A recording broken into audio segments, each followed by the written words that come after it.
کی بڑی برکت ہے۔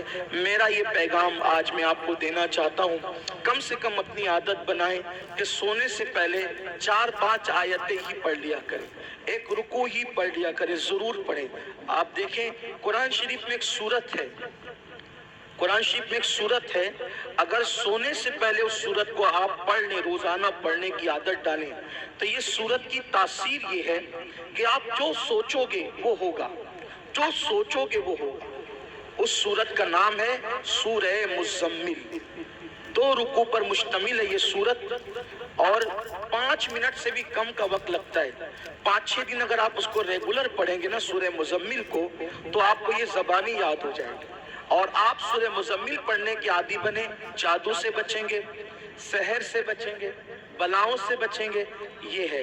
پھر بھوکمری سے بچنا ہے، فاقہ کشی اور غربت سے، یعنی مالدار بننا ہے۔ سوتے ٹائم سورہ واقعہ کی تلاوت کریں، سورہ واقعہ مالدار بنانے والی سورت ہے۔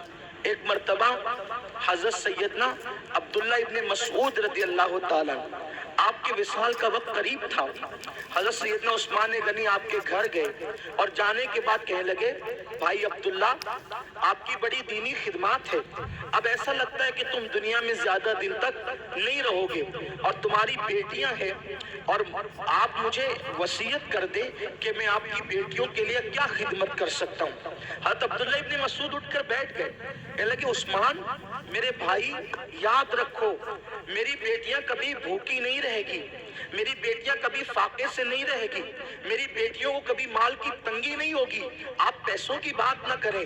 حضرت عثمان غنی نے کہا کیوں عبداللہ، ہم تو یہ سمجھ رہے تھے کہ تمہارے پاس مال نہیں ہے، اتنے یقین سے جو بات کہہ رہے ہو ایسا لگتا ہے کہ شاید تم نے بیٹیوں کے لیے بہت مال اکٹھا کر رکھا ہے۔ عبداللہ بن مسعود کہتے ہیں نہیں، بیٹیوں کے لیے مال اکٹھا نہیں کیا ہے، مجھے اپنے نبی کے فرمان پہ بھروسہ ہے۔ اللہ کے رسول علیہ السلام نے فرمایا کہ جو سونے سے پہلے سورہ واقعہ کی تلاوت کر لے گا اس کے گھر میں کبھی فاقہ کشی نہیں ہو سکتی۔ میں نے میری بیٹیوں کو سورہ واقعہ کی تلاوت کرنے کا عادی بنا دیا ہے، جب تک وہ سورہ واقعہ پڑھتی رہے گی انشاءاللہ کبھی ان کو فاقہ کشی کی نوبت نہیں آئے گی۔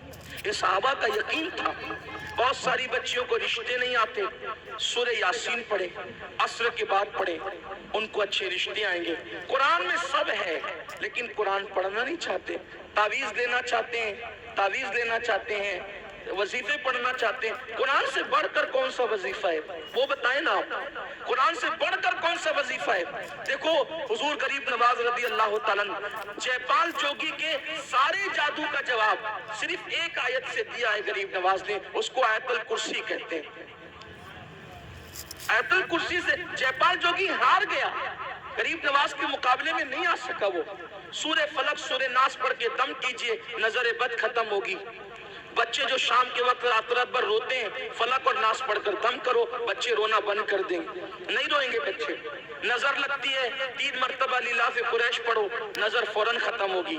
اب آپ کہیں گے ہم تو کرتے ہیں نا لیکن اثر نہیں ہوتا، یہی بات خاص ہے، یہ بات خاص ہے۔ ایک مجھے بہت خوبصورت بات یاد آئی، ہمارے مرشد آبروئے سلسلہ چشتیہ شہباز اولیاء حضرت سیدی بابا فرید الدین گنج شکر رضی اللہ تعالیٰ، یہ سلسلہ چشتیہ کی آبرو ہے بابا فرید، بڑے پیارے بزرگ ہیں بابا فرید الدین۔ غریب نواز نے کہا تھا قطب الدین ایسے شہباز کا تو نے شکار کیا ہے کہ اس کے ذریعے سے قیامت تک تیرا نام زندہ رہے گا۔ بابا فرید کے پاس ایک عورت آئی اور آ کر کہتی سرکار میری بیٹی کی شادی ہے، پیسوں کا انتظام نہیں، سرکار انتظام کر دیں۔ اب وہ اللہ والے لوگ، اور بابا فرید جیسا اللہ والا، بابا فرید جب پاک پٹن میں رہنے گئے تھے شروع میں تو ایک درخت کے نیچے قیام تھا، اور جو کپڑوں کی پوٹلیاں اور جو سامان کی گٹریاں تھی نا وہ رکھنے کو جگہ نہیں تھی۔ پنجاب کے لوگ یعنی پاک پٹن کے لوگ بہت ستاتے تھے، رہنے نہیں دیتے تھے، تو سامان کہاں رکھیں اپنا، تھا تو تھوڑا ہی سامان، جگہ تو چاہیے، تو درخت پہ لٹکا کر رکھتے تھے سامان۔ اب جس کا خود کا چھت نہ ہو اس کے پاس آئیے کیا کہنے، میری بیٹی کی شادی نہیں، شادی ہے، پیسے کا انتظام ہے۔ اب بابا فرید، اور بابا فرید، فرید مطلب فرید، یہ ان کا نام نہیں فرید، ان کا نام ہے مسعود، اور ان کا لقب ہے فرید. فرید کا مطلب ہوتا ہے یکتا, یکتا, بے ہمتا, کوئی ہمسر نہیں, کوئی ثانی نہیں. ان کے دور میں وہ تھے فرید الدین. بڑھیا آئی, آنے کے بعد کہا پیسوں کا انتظام نہیں. سرکار بابا فرید نے کہا ایک کام کر مائی, وہ سامنے جو ڈھیلا پڑا ہے نا مٹی کا, وہ ڈھیلا میرے پاس لا. وہ ڈھیلا لائی, فرمایا پکڑ اس کو. اس نے ڈھیلا پکڑا. بابا فرید نے سورہ فاتحہ پڑھی 3 بار. کتنی بار؟ کون سی سورت؟ سورہ فاتحہ کا مطلب زور سے بولیے. الحمدللہ ہی سب کو یاد ہے نا. سورہ فاتحہ 3 بار پڑھی, دم کیا, فرمایا اس کو ڈھانک لے اور گھر جا کے کھولا. ڈھانک لیا, گھر جا کر کھولا تو وہ سونا بن گئی. مٹی کیا بن گئی؟ سونا بن گئی. اب وہ شادی بھول گئی. انسان تو لالچی ہوتا ہے. بابا صاحب نے کتنا آسان طریقہ بتایا مٹی کو سونا بنانے کا. اس نے شادی بھول گئی. بولا یار ایک ڈھیلے پہ اگر پڑھنا ہی ہے سورہ فاتحہ تو پھر ایک ڈھیلے پہ کیا پڑھنا. وہ ڈھیلے ہی جمع کرتی رہی مٹی کے, پورا گھر بھر دیا ڈھیلے سے. اور جب رات ہوئی تو فاتحہ پہ فاتحہ, فاتحہ پہ فاتحہ, فاتحہ پہ فاتحہ پڑھتی رہی, پھونکتی رہی, پڑھتی رہی. رات سے صبح ہو گئی, وہ مٹی کی مٹی رہی. اس نے کہا بابا صاحب نے تو میرے سامنے یہی پڑھا تھا, اس کے سوا کچھ نہیں پڑھا تھا, اب سونا بنا دیا. اور میں رات بھر پڑھی, غصے میں صبح آئی, کہا سرکار کیا بات ہے یہ؟ فرمایا مائی کیا ہوا, تیرا مسئلہ تو حل ہو گیا, ناراض کیوں ہے؟ کہا کہ آپ نے سورہ فاتحہ پڑھا تو مٹی سونا بن گئی. میں پوری رات, آپ نے صرف 3 بار پڑھا تھا, میں پوری رات پڑھ پڑھ کے پھونکتی رہی, وہ مٹی کی مٹی رہی. اور صحیح بتانا آپ نے فاتحہ کے سوا کچھ پڑھا تھا؟ کہا نہیں فاتحہ پڑھا تھا, کچھ نہیں پڑھا تھا. تو کہا کہ آپ پڑھتے تو سونا, ہم پڑھتے ہیں مٹی. بابا صاحب نے مسکرا کے کہا او مائی فرید جیسی زبان تو لا, فرید جیسی زبان تو لا.